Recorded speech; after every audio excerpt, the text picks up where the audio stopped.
Vanessa had always hated stuffed animals. So when she suddenly brought home an oversized teddy bear, and started sleeping with it every night, I knew something was off. She cuddled it religiously. And I might as well have been a pile of laundry in the corner. I couldn't take it anymore. So at our daughter Lily's first birthday banquet, I asked for a divorce. The room fell into stunned silence. Vanessa hurled her champagne in my face. "You're jealous of a teddy bear," she shouted, trembling with rage. "Are you out of your mind?" I calmly wiped my face. "You've been whispering to that thing about forever and always every night. I'm just giving you two the chance to make it official." "Ethan." Her voice cracked. "She just turned 1. And you're using a damn stuffed animal as your excuse to walk away from this marriage? You really are a heartless bastard." Her eyes shimmered with fury. Her body shook. I didn't respond. Just tossed the divorce papers on the table. 9 a.m. tomorrow. County clerk's office. Then I turned and walked away. Gasps rippled through the crowd again. No one could understand how the couple everyone envied, picture perfect, inseparable, had collapsed so suddenly, so violently.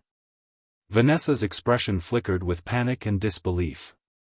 Her parents stiffened, frowns deepening, as their faces darkened with quiet alarm. They hadn't expected I'd actually go through with it. Vanessa's assistant, Daniel, yanked me back before I could reach the door. "Come on, man," he said under his breath. "All girls like stuffed animals. You're seriously blowing this out of proportion. Just go say you're sorry." He lowered his voice. "Have you forgotten what she went through giving birth to Lily? She refused anesthesia during a complicated delivery just to protect your child, passed out from the pain and didn't wake up for 2 days. And she's been sleeping in a separate room, raising the baby by herself, because she didn't want to disturb your rest. Can't you see she's been doing all this for you?" Murmurs spread through the crowd. Voices rising one after another, like a courtroom of disapproval. "Daniel's right. You two looked like the perfect couple. Why throw it all away over something so ridiculous? Any man would kill to have a wife like Vanessa. You should be grateful. If something's wrong, sit down and talk it out. You don't just dump divorce papers like that, it's cowardly and cruel." Vanessa took a deep breath. Then, forcing a smile through the trembling in her lips, she stepped forward and wrapped her arms around me. "Baby. We've been together 12 years. From the moment we met, fell in love, moved in together, you've always been gentle with me. You never yelled, not once." Her voice softened. "Is it something with the company? Are you in trouble and trying to protect me by pushing me away? Tell me. Say it out loud. We'll get through it together." The crowd stirred with sympathy. They praised her loyalty, her grace, and stared at me like I was the villain in a soap opera. Vanessa's father, Richard, who'd been silent till now, finally cleared his throat. Margaret, her mother, gave a small nod beside him. "I've been retired a long time," Richard said, his voice calm but firm. "I don't get involved in business anymore, but there are still people who respect my name." He looked me in the eye. "If there's something wrong, just say it. We're family. Don't bottle it up." Even they still believed in me. Even now. Even though they were Vanessa's parents, they'd always treated me with warmth, almost like their own son. But I didn't care who was watching anymore. I shoved Vanessa off me. Coldly, I said, "It's simple. I don't love you anymore." The room froze. Not a breath. Not a sound. What did you just say?" Vanessa stood stunned, eyes wide, tears beginning to form at the corners. "I said I don't love you anymore," I repeated, louder this time. "Did you hear it clearly now?" I stepped past her and headed for the exit. "Stop right there." Before I could take another step, Daniel grabbed me by the collar and yanked me back, shouting in my face. Are you seriously pulling this shit right now? Did you forget how much you loved her? You chased Vanessa for 3 damn years. And after 6 more, you finally made it to the altar. You remember your vows? Till death do us part. Through everything, no matter what. And now your daughter's only one, and you want her growing up in a broken home? The way he jumped to her defense, the heat in his voice, it almost sounded personal. I smirked. Why so worked up? I said, voice low. Little too eager, aren't you? Daniel didn't back down. His voice rose even more. Someone needs to say it. Any decent human being would be disgusted by what you're doing right now. You came from nothing. Vanessa never looked down on you, not once. She gave you a chance. Brought you into her family's company. If it weren't for her, would you even be where you are today? Would you be sitting in that CEO chair? Smack. I didn't hesitate.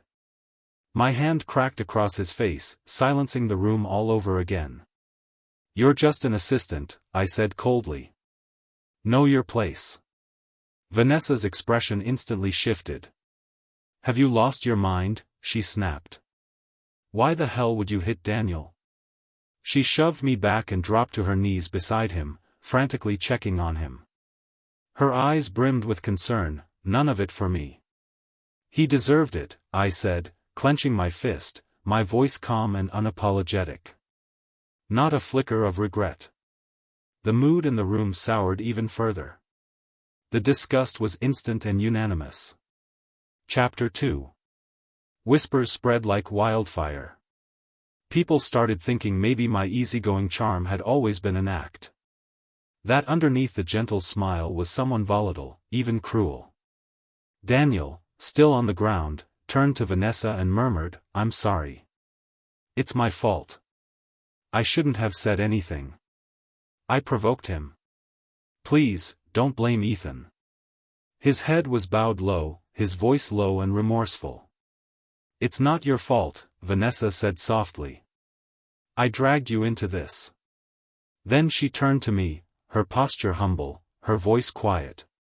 Baby, whatever we're going through, it's between us. Don't take it out on someone else. Today is Lily's first birthday, she added, voice trembling. Can we please, not do this? I'm begging you. The tears returned, silent, sincere. Her quiet plea. My reckless temper. The contrast couldn't have been starker. And the crowd made their choice. All eyes turned against me, their sympathies squarely with Vanessa. Richard finally broke the tension. He exhaled slowly, then spoke in that deliberate, even tone he used in boardrooms. Ethan, for years, you've worked hard. You've always been a loyal husband, a responsible son-in-law. There's no need to let it unravel like this. If something's wrong, if you've truly been wronged, bring proof. Say it out loud. I'll back you. I'll stand with you. A rare offer. A clear line drawn. I didn't flinch. Didn't soften. Didn't even blink. I'm done with this marriage, I said flatly. That's final. Richard's face darkened, jaw clenched so tight the veins in his temple pulsed. Vanessa stared at me through a curtain of tears. Tell me the truth, she whispered. Are you seeing someone else? I shrugged. You believe I am? Then sure, I am. The words hung in the air, dry and cutting. Enough. Richard finally exploded, his voice booming across the room. I'm giving you 3 days. Either get your act together and fix this. Or I'll see you in court. And when I do, you'll walk out with nothing. He paused, eyes like steel. Everything you have right now, you owe to me. Don't forget that. It was a heavy blow. Everyone expected me to back down. To at least show a flicker of fear. But I didn't. I turned and walked out without a word. Outside, Claire was already waiting for me by the car. Her coat caught the wind, and she gave me a quiet, knowing smile. "I've sent someone to Europe," she said. "We'll have what you need soon." "Thanks," I murmured. "I'll need you in court, 3 days from now. You'll be the lead attorney when I face Vanessa." I slumped into the back seat, drained. Pulled out my phone and opened a surveillance video. There it was. Vanessa's beloved teddy bear, on its own 2 feet, walking straight out of the guest bedroom. And then? It turned, faced the living room camera. And started dancing. 3 days. That's all I needed. To gather everything. To bring the truth into the light. And put an end to the lie that had become our marriage. I'd planned to crash at a hotel for the night. But when I tried to check in, every card I had came back declined, frozen. That's when it hit me. Over the past year, control of our finances had quietly shifted back into Vanessa's hands. What looked like a picture-perfect marriage from the outside was, in reality, a cage I hadn't even noticed I'd been locked inside. With nowhere else to go, I stayed at Claire's place for the night. The next morning, I swung by the office to pick up a few things.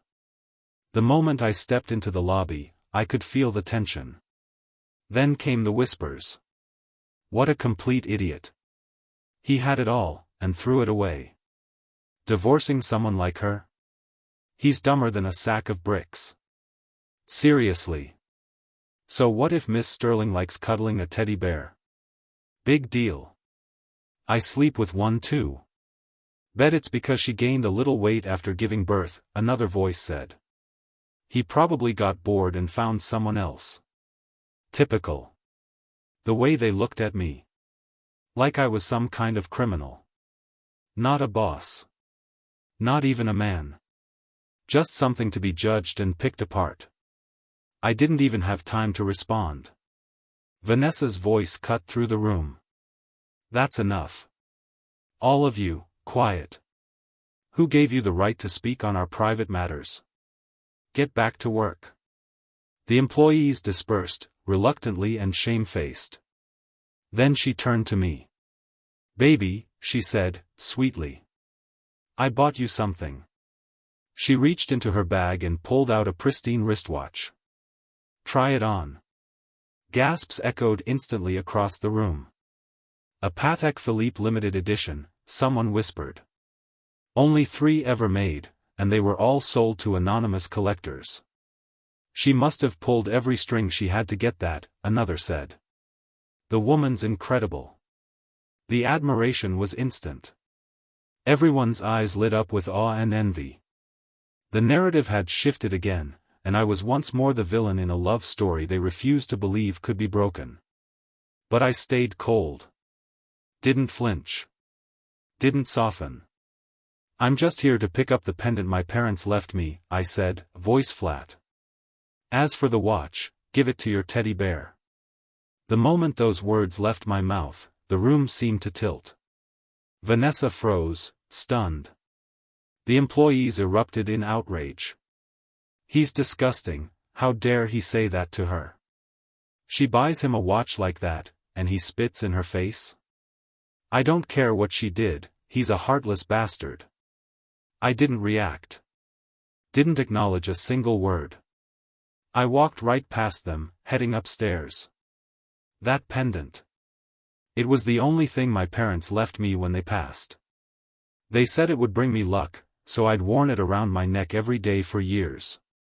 Until Vanessa started saying her office felt cold. That she'd hear strange sounds late at night. So I took it off. Hung it in her office. And just like that, the noises stopped. But now? She didn't deserve it anymore. As soon as I stepped into her office, I saw Daniel kneeling on the carpet, playing with Lily. Mr. Caldwell, he said brightly, as if none of the chaos downstairs had happened. You're back. That's great. Nothing's more important than a good family life. Look at your little girl. He stood, lifting Lily into his arms, and walked over to me with a gentle smile. "She's so beautiful. How could you even think about walking away from her?" "Move," I said, my voice tightening. A sharp crease formed between my brows. "Mr. Caldwell," he repeated, louder this time, his smile fading. "This is your daughter. Are you really not even going to look at her? Get out of my way." I shoved him aside and strode into the office. Went straight to the wall and pulled down the pendant. Behind me, I suddenly heard it. Crying. I turned. Lily was on the floor, wailing. Daniel beside her, scrambling to sit up. They'd both fallen. Just then, the office door swung open. Vanessa walked in, flanked by a few senior executives, and froze at the sight before her. Her daughter crying. Daniel on the floor. Without hesitation, she rushed over, scooped Lily into her arms, and frantically checked her for injuries. Only after confirming that she was okay did she exhale, visibly relieved. What the hell happened here? Her eyes darted between me and Daniel, demanding an answer.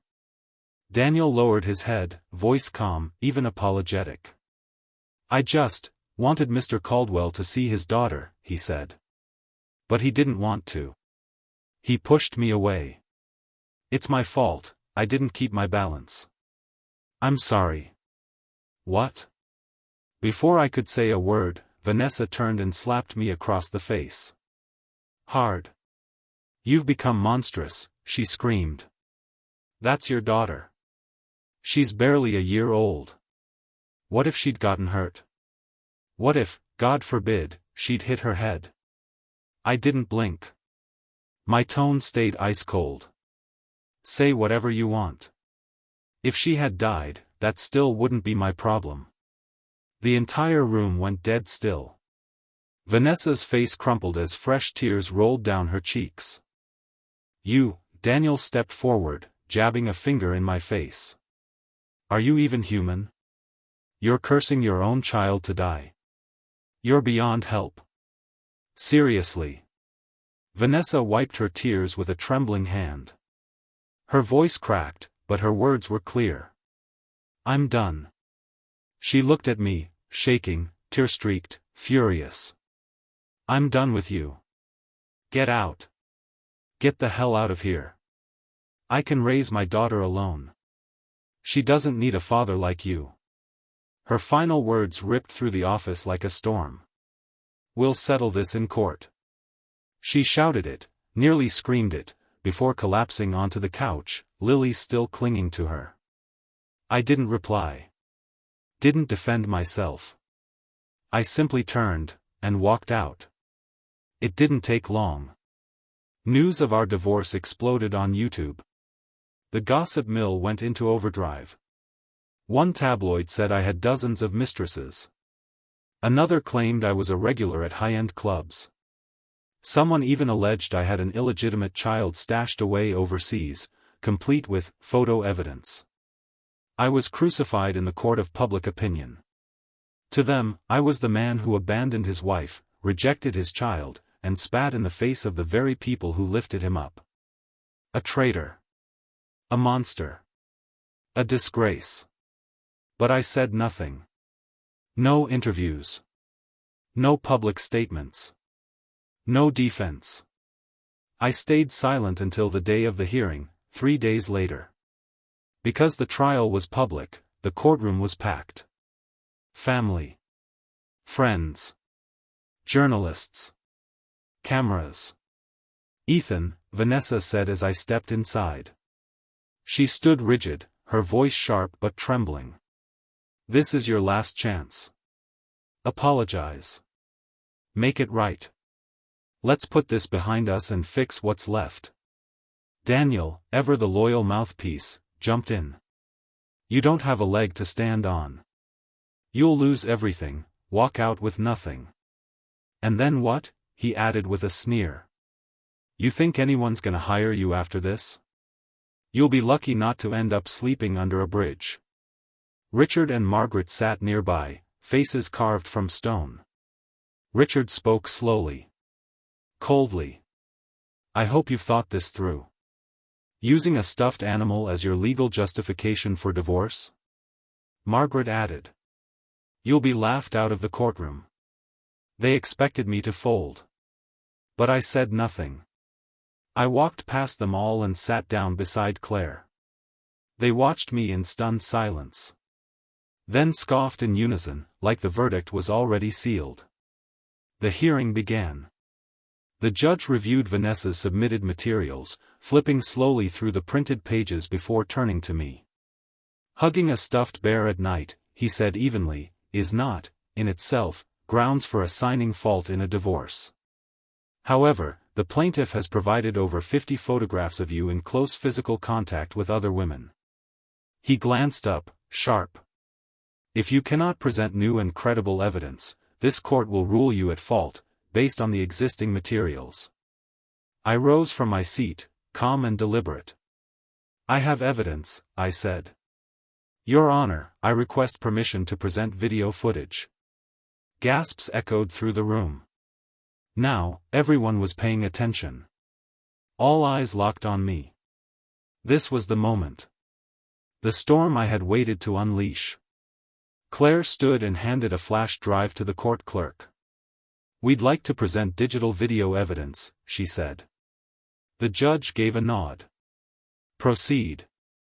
The technician plugged the drive into the court system. 3 folders appeared on the screen. At the defendant's request, please begin with the first folder, the clerk announced. A click. The first video began to play.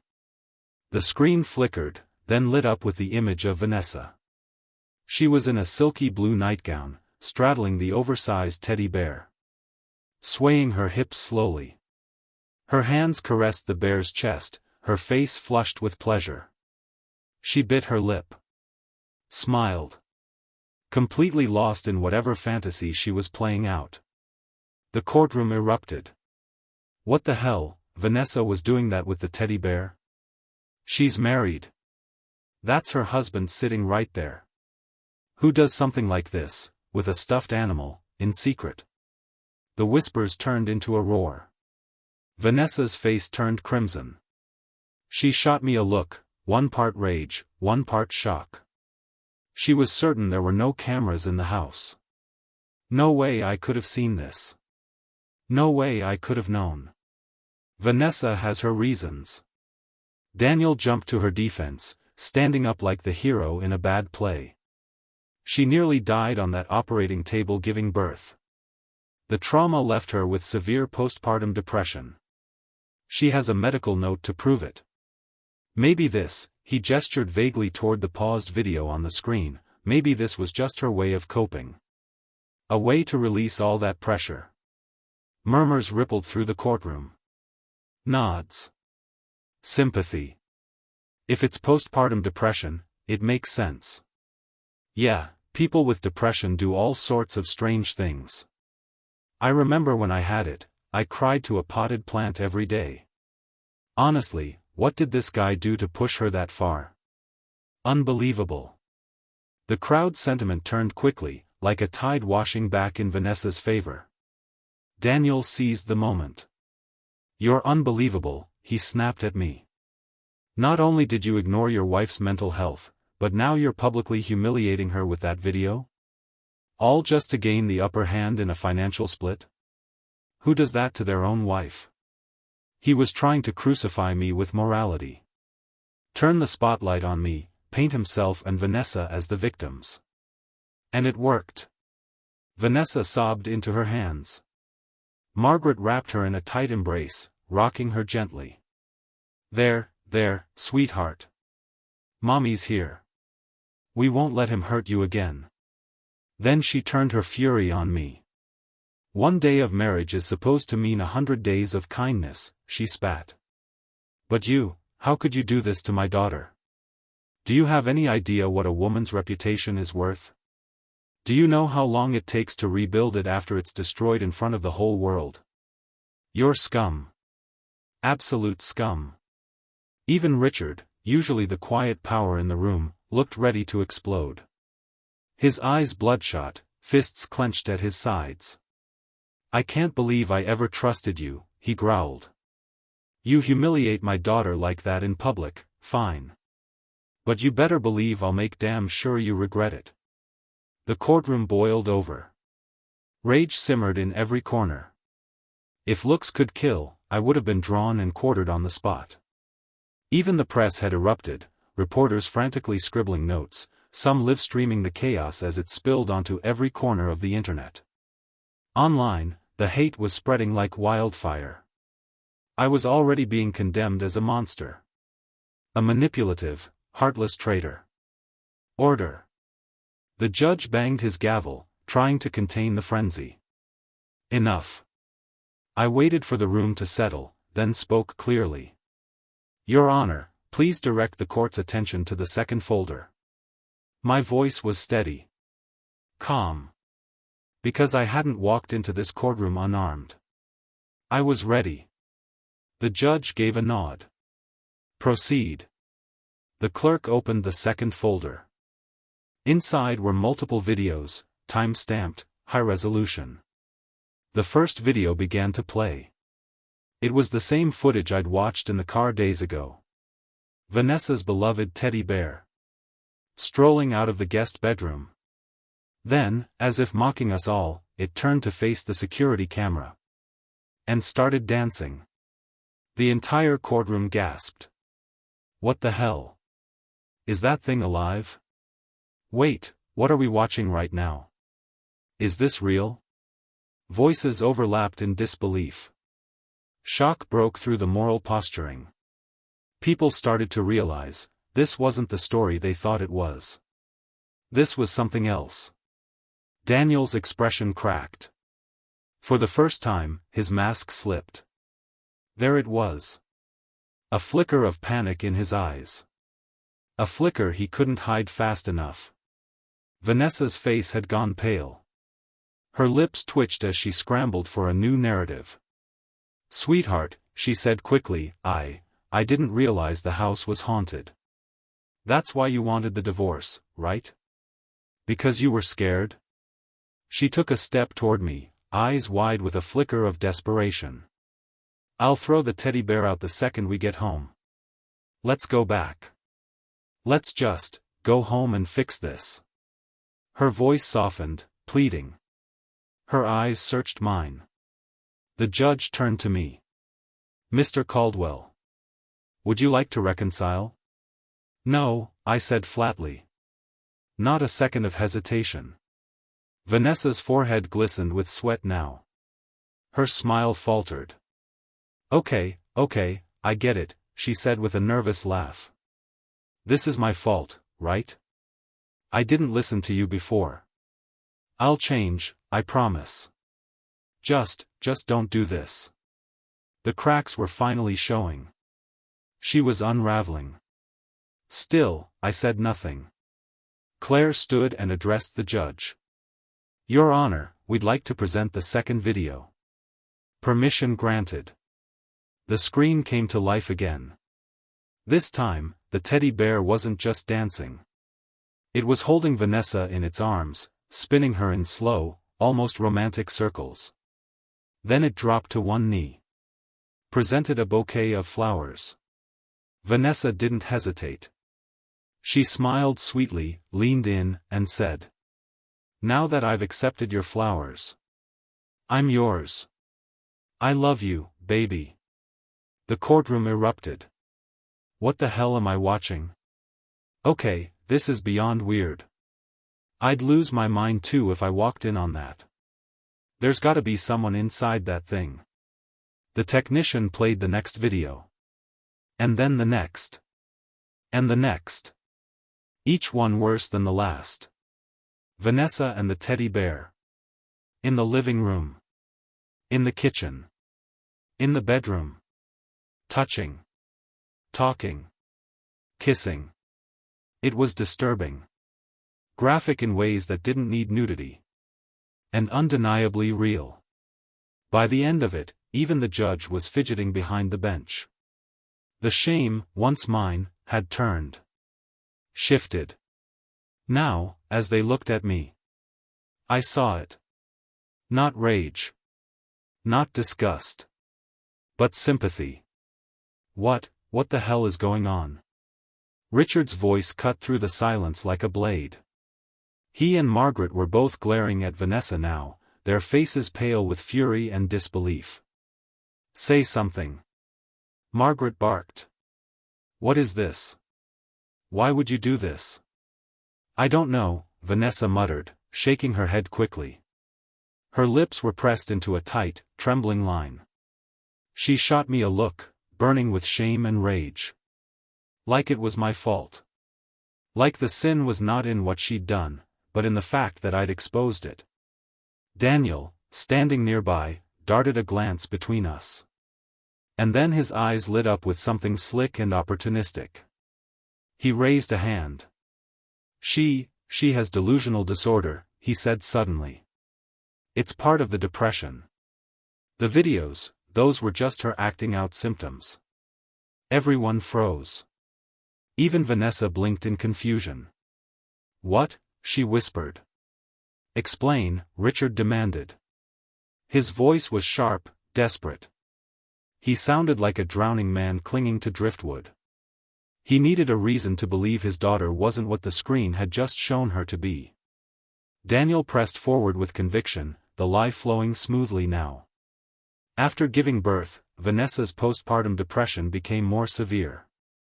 She started experiencing delusions, hallucinations, even. That's when the obsession with the teddy bear began, he added. It's all connected. His tone was serious, professional, even rehearsed. Richard and Margaret nodded quickly, as if the narrative were healing the wound in real time. That explains everything, Margaret said under her breath. Of course, it's not her fault. It's her illness. Then Daniel turned back to me. And his expression hardened.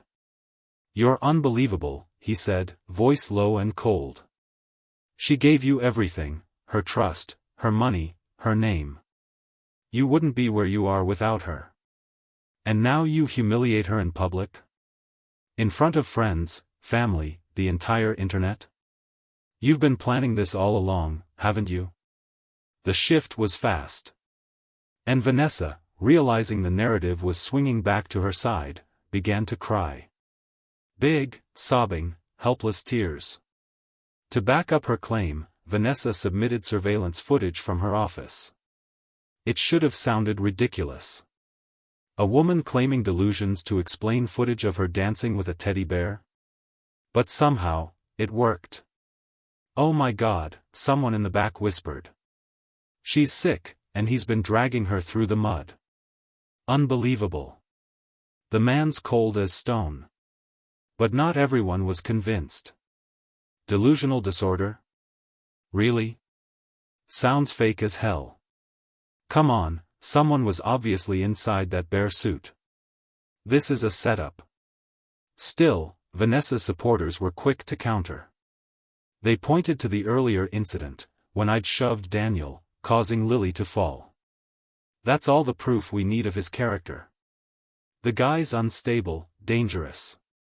With the crowd slowly tilting in her favor again, Daniel seized the momentum. You'd better just sign everything over now, he said to me. Spare yourself a total public collapse. I didn't flinch. I smiled. Calm. Controlled. Funny how confident you all are, I said. As if your reasoning and your so-called evidence were airtight. Humph, Daniel scoffed. Then turned to the judge with smug urgency. Your Honor, the defendant shows no remorse. We ask for the maximum penalty. The judge frowned and raised a hand. That's enough, he snapped. This is not your stage. Then, turning to the gallery. I want everyone to pay close attention to the surveillance footage of the office. He nodded to the technician. Yes, Mr. Caldwell did push Mr. Daniel, the judge said as the video began to play, but the force was minimal. Note the clear pause, Mr. Daniel grabbed the edge of the table. The screen zoomed in on the moment. Sure enough. Daniel's hand caught the table. He steadied himself. Then, half a beat later, he deliberately collapsed backward. It was staged. Manufactured. Fake. A wave of murmurs swept through the room. People who had moments ago screamed for my blood now turned their eyes on Daniel and Vanessa. And their faces were not kind. People were pissed. They felt played. Manipulated. Daniel, Richard said slowly, his voice edged with disbelief. Why would you lie about Ethan? He stared at him, brows furrowed, truly baffled. In Richard's mind, Daniel had always been the voice of reason. The peacekeeper. Why stage something so petty? I didn't lie, Daniel stammered. I might have just lost my footing, that's all. Weak. Unconvincing. The crowd didn't buy it.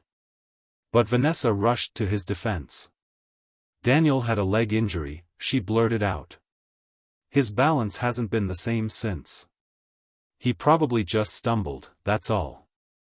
It was thin.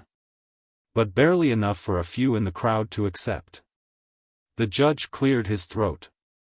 Seems the full truth might be in the third file. He didn't even bother masking his tone anymore. He knew I'd come prepared, and he was done wasting time. Please proceed, he said to the clerk. The third folder opened. One video. Dozens of photos. The video was from yesterday. On screen, the teddy bear appeared again, dragging Vanessa into the living room, arms around her. Then, slowly, the costume started to come off. The court went silent. Breathless. All eyes locked on the screen. The plush peeled back, inch by inch. And beneath the costume was a man. When he turned to face the camera, gasps echoed like a gunshot. It was Daniel. The man inside the teddy bear suit. Was Daniel. Oh my God, someone muttered. He's the one who's been sneaking around in the suit, this whole time. Unbelievable. All this time, they were playing everyone. They're lovers. Scheming liars. I feel sick. Sleeping with her inside a teddy bear suit?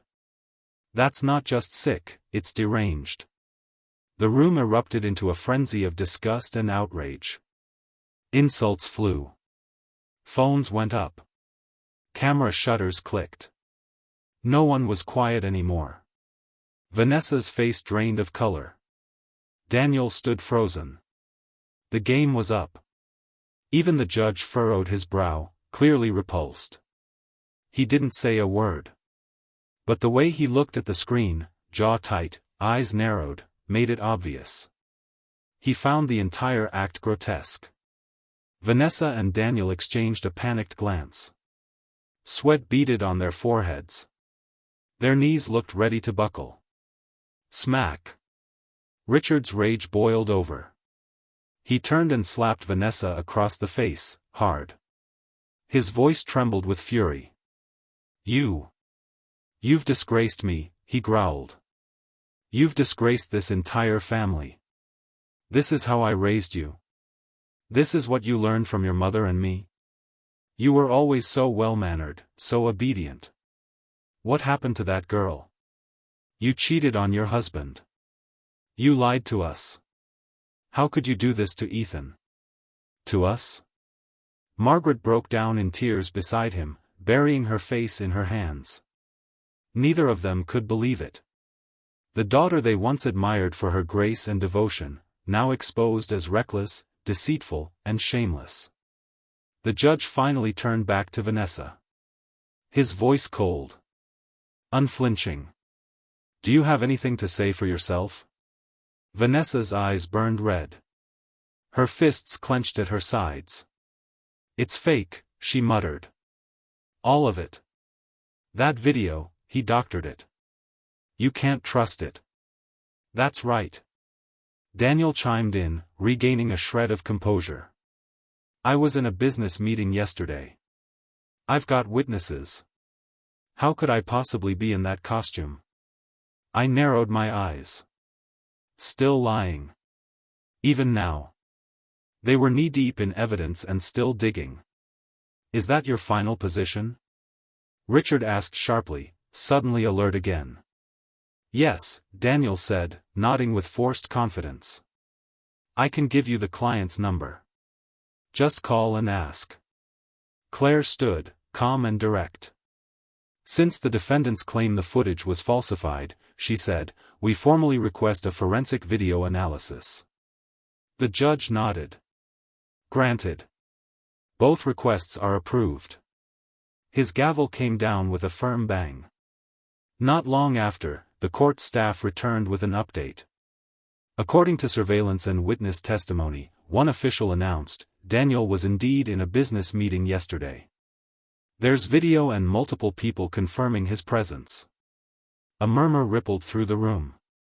Daniel exhaled in relief, visibly relaxing. He turned to me, confidence oozing from every pore. Looks like your little plan fell apart, he said smugly. A slow smile tugged at the corner of his mouth, cocky and satisfied. Is that so? I said lightly, not flinching an inch. Stop faking it already, Daniel said sharply. If you're still any kind of man, admit what you did. Apologize. Sign the papers. Walk away with nothing. Otherwise. His smile sharpened. You can forget about ever seeing your daughter again. Vanessa jumped in, echoing his tone. He's right. The smart move is to give up now. But I just smiled wider. The judicial appraisal report has not yet been issued. I said calmly. What's the rush? Or are you afraid of what it'll say? That stopped her for a second. She looked at Daniel. Pressure tactics. They were trying to force me to fold, early. I'm not afraid, Vanessa said quickly, her voice wobbling slightly. I just wanted to give you one last chance. Before it gets even more humiliating for you. Are you stupid? Margaret cut in, rolling her eyes. We don't give him anything. Let the report come out and slap him across the face with it. Vanessa hesitated, clearly flustered. It's getting ugly. Maybe we should ease up a little. What are you afraid of? Richard snapped. If we've got the truth on our side, then we've got nothing to lose. He looked stern, almost insulted by Vanessa's momentary hesitation. This needs to be settled today. Or your name won't recover from this. Cornered by both parents, Vanessa fell quiet. She looked to Daniel for direction. He gave a slight shake of his head. A signal, stand your ground. For once, the gallery stayed quiet. No more muttering. No more outbursts. Everyone had learned their lesson. Now, they waited, tense, breathless, for the final judgment. About 10 minutes later, the judicial appraisal report finally came in. The ruling was clear. Every second of video I submitted was 100% authentic. No edits. No manipulation. The footage was real. The courtroom fell into stunned silence. Wait, what? If both sides have valid evidence, someone whispered, then how the hell was Daniel in two places at once? Right, another added. It's not like he can clone himself. Even the judge furrowed his brow. He flipped back through the documents, combing through every detail, again and again, searching for the smallest inconsistency. But found nothing. That's when Daniel spoke up. The forensic team must have made a mistake, he said quickly, voice rising. I mean, come on, I can't be in two places at once. So clearly, I wasn't the one in that bear suit. And if it wasn't me, then Vanessa's innocent. End of story. He tried to spin it, twist the logic in circles, hoping to create just enough doubt to slip away. But the judge wasn't biting. He didn't rush. Didn't make a ruling. Instead, he looked at me again. Mr. Caldwell. Do you have anything else? I nodded slowly. Yes, Your Honor. I do. Claire stepped forward, crisp and calm, handing over a new folder. Then she turned to Daniel and said, "One person can't be in two places at once. But what if, we're not talking about one person?" She paused. "What if Daniel has a twin?" The room froze. And then, gasps. It clicked. It all made sense. If Daniel had a twin, everything lined up. The alibi. The bear costume. The perfect timing. Daniel scoffed. "I'm an only child," he said, sneering. "Check any record you want. You think I haven't been through background checks? You think you're gonna fake up a brother for me now?" Vanessa jumped in. "This is ridiculous. He's playing games again." Even Richard chimed in, visibly unsettled. "I've met Daniel's family," he said. "Never heard of a brother. Not once." But something had shifted in Richard's voice. He was no longer so sure. "If I was bluffing, why dig in this deep? Why not just walk away? And if Vanessa was right, why did she look so nervous?" The doubt flickered in Richard's eyes. Briefly. But it was there. "We discovered you have a twin brother," Claire said evenly, turning to Daniel. "He was living in the UK for most of his life. Returned to the US 2 years ago." She handed a thick folder to the judge. "Your entire identity in Los Angeles, your records, your family background, was manufactured." "Lies," Daniel snapped, his voice rising to a shout. "Bullshit. You have no proof." But before he could say another word, the courtroom's massive display lit up. Dozens of photographs appeared on screen.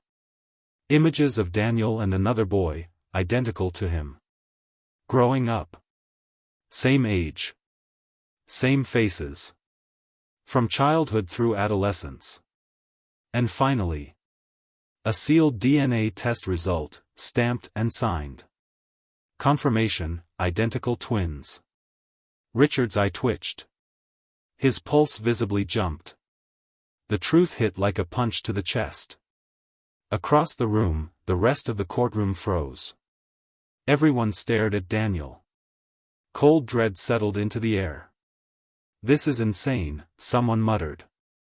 "If they were working together this whole time. Jesus. Twin brothers, taking turns, switching roles.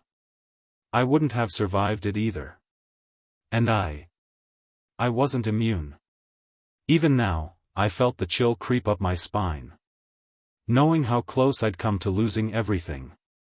How easily this could have all worked, if I hadn't dug deeper. "It's all fake."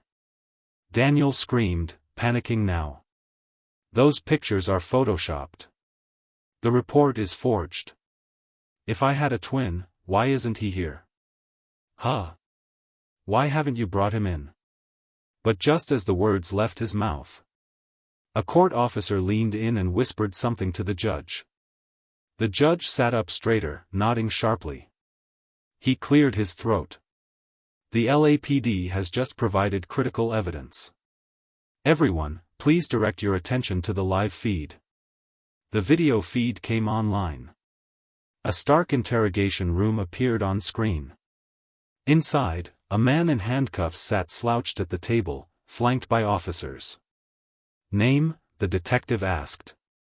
"David Harlow," the man answered, voice low and resigned. "Family?" "Just one older brother.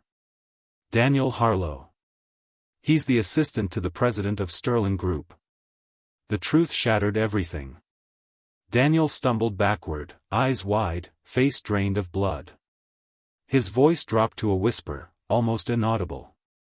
"Idiot. You were always so good at hiding. Why the hell couldn't you stay hidden this time?" Vanessa looked like she'd been hit in the chest. She swayed on her feet, lips trembling, color draining from her face. Then, crack. Richard exploded. He coughed violently, chest heaving with rage, then raised his cane and brought it crashing down across Vanessa's shoulder. "You, how could you?" His voice cracked with heartbreak. "Ethan has been nothing but good to you. You betrayed him. You disgraced this family. You." If Margaret hadn't rushed in to hold him upright, Richard might have collapsed right then and there. His fury had nowhere to go but through his bones. "Enough!" Vanessa snapped, the mask finally tearing away.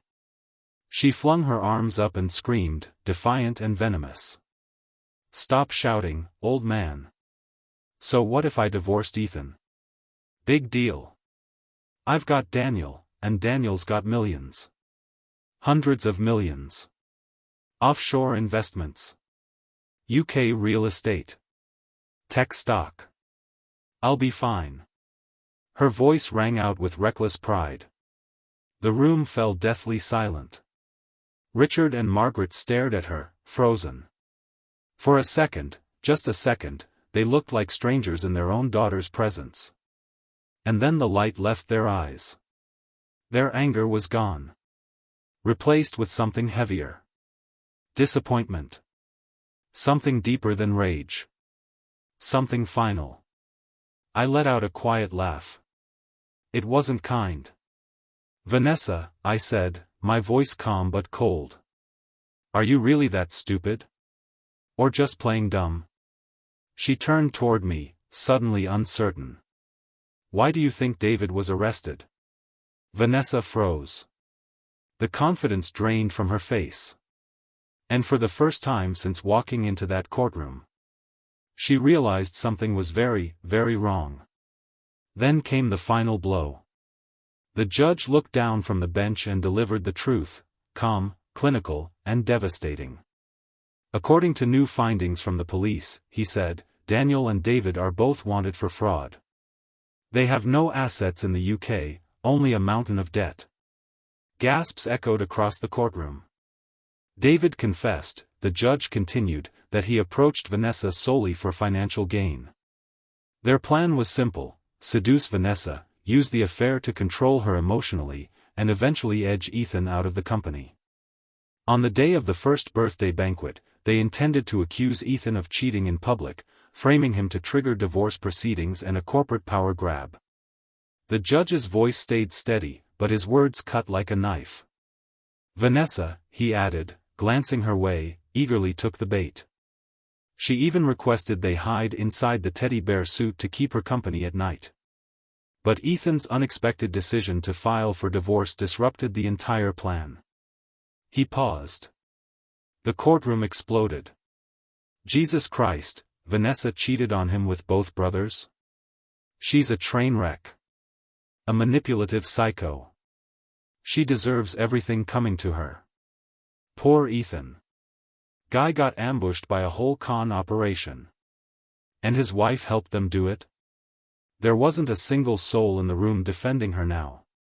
Vanessa sat frozen. The blood drained from her face. She turned to Daniel, blinking as if she hadn't heard correctly. "You're a con artist," she whispered. "None of it was real?" No answer.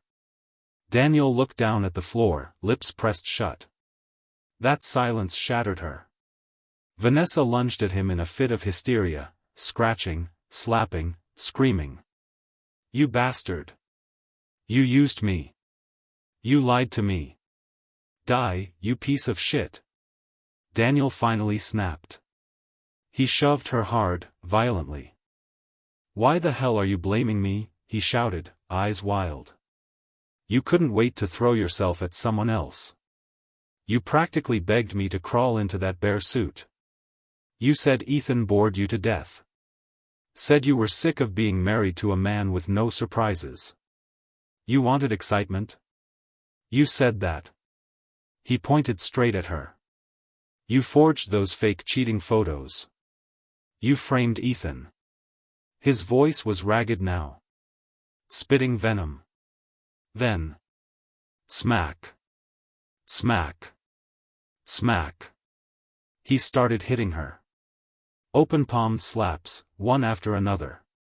You ruined everything, he shouted. If you'd kept your mouth shut, we'd have it all. Now look at me, I've got nothing. You ruined this. I'll kill you. His hands wrapped around her neck. Vanessa shrieked, clawing at his arms. The courtroom erupted into chaos. Officers bolted forward. Pulled them apart. Dragged Daniel away in cuffs as he kicked and screamed. Vanessa collapsed to the floor in a heap, sobbing uncontrollably. But no one felt sorry for her. The sympathy had long evaporated. I stepped forward, took a steady breath, and said quietly, "Your Honor, I believe it's time to deliver your verdict." "No. Please, don't." Vanessa shot up from the ground, scrambling toward me on her knees. She clutched my sleeve, tears streaming down her face. "Ethan, I'm sorry. I swear I know I messed up. I'll change, please believe me. I'll be the wife you always wanted. Loyal. Honest. We have a child together, don't we?" Her voice broke. "She's only one. She needs a father. Even if I made unforgivable mistakes, the baby is innocent." At the mention of the child, the room grew quiet. Some in the gallery looked away. Some glanced at me with softened expressions. A few even murmured that I should fight for custody. I sighed. Long deep. Then I looked her straight in the eye. "You still don't get it," I said. "You're right about one thing, the child is innocent." I turned to the judge and nodded. Claire stepped forward and handed over another document. A sealed folder. The judge opened it. She spoke clearly. "According to this DNA report," Claire said, "Vanessa's daughter is not biologically related to Mr. Caldwell." Silence. Then. Cough, gasp, choke. Richard clutched his chest and spat up a mouthful of blood, collapsing into Margaret's arms. The courtroom burst into chaos. The crowd stared at Vanessa with open contempt. Whatever shred of pity they might have had left evaporated. Everyone thought she had finally come clean. No one expected this. Vanessa's face turned ghost white. Sweat beaded on her brow. Then. Thud. She dropped to her knees, weeping hysterically. "Ethan, please," she choked out. "It was an accident. I didn't know. I swear, I didn't know. I was drunk. I didn't mean for it to happen. It was Daniel, he seduced me. He lied to me, he said he loved me. That was it. The last straw." I stepped back, no longer able to keep the fury in check. One lie. Maybe I'd believe that. But you expect me to believe all of it? Daniel tricked you? Then what about David? What about the nights you invited them into the house, hid them in teddy bear suits, laughed and flirted and danced like none of it mattered? There's hours of footage, Vanessa. And still, you stood here today and tried to act innocent. If I hadn't planted cameras, if I hadn't trusted my gut, my entire life would have been burned to the ground. I looked at her, one last time. And you? You're not the woman I married. Not anymore. It all started 2 weeks ago. I came home early, unannounced. And what I saw shattered everything I thought I knew. Vanessa and Daniel, tangled together in the bathroom. I froze. But I didn't burst in. I listened. Heard their whispered plans. Their giggles. Their lies. Right then, I knew I couldn't confront them, not yet. So I endured. 2 weeks of pretending, of silence. While behind the scenes, I made preparations. I asked Claire to investigate. I documented everything. If I hadn't. If I'd just reacted in the moment, stormed out in anger, I would have lost everything. I would have walked into this courtroom with nothing. I'd have been ruined. Instead, by some divine grace, the the truth came to light just in time. And now? Vanessa was sobbing at my feet, arms wrapped around my leg. Please, Ethan. I'm begging you. I was wrong. I know I was wrong. Just give me one more chance. I can't live without you. Please, don't leave me. I looked down at her. Once, I would have given anything to see her beg to stay. Now? There was nothing left inside me. No, I said coldly. You made your choice. You chose betrayal. And I'm choosing to let you go. Crushed, Vanessa turned to her parents in desperation. Dad. Mom, please. Say something. Help me. If he divorces me, I don't know how I'll go on. She must have forgotten the venom she spewed at Richard not so long ago. Then maybe don't go on, Richard growled, fists trembling with rage. I used to be proud of you. Not anymore. He turned to the judge. I support the divorce, he said sharply. And I fully support Vanessa walking away with nothing. Furthermore, he added, voice cracking, every cent of my future estate will go to Ethan, as compensation for what he's endured. We failed him. Margaret nodded through tears. Yes, she whispered. We did. They both turned to me then, eyes full of regret, and began to kneel. Please, no, I said quickly, rushing forward. I reached out and gently stopped them, holding their arms. You have nothing to apologize for, I said, my voice firm but kind. You've always treated me like a son. I'll honor that for the rest of my life. I'll still look after you. Always. Because I knew the truth. The ones who wronged me, weren't them. They were victims too. And in that moment, as Richard and Margaret wept silently, I saw the gratitude in their eyes. Real. Earnest. Unmistakable. The courtroom erupted. Applause broke out, loud, steady, supportive. For me. The reporters in the back rushed to update their headlines. Within minutes, news of the trial flooded every corner of the internet. And the world had made up its mind. Vanessa, Daniel, and David were monsters. And I was the man who walked through fire and survived. Meanwhile, Vanessa had broken down completely. She dropped to her knees, pounding her head against the courtroom floor. Please, please forgive me. Give me another chance. I'll do anything. Her voice cracked with desperation. But no one moved. The crowd, the court, the public, had all turned their backs. Then came the final word. The court rules in favor of Mr. Ethan Caldwell, the judge declared. Vanessa Sterling is found at fault and will assume full responsibility for the collapse of the marriage. She is to exit the marriage with no claim to assets. Bang! The gavel fell. The sentence was final. Vanessa wailed. She clutched her head in her hands, slapped her own face again and again in spiraling remorse. But it was too late. Richard and Margaret stood silently.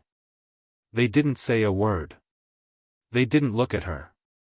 They turned and walked out, shoulders heavy with shame. Don't leave me. Vanessa screamed, crawling after me as I turned to go. You can't leave me like this. She lunged.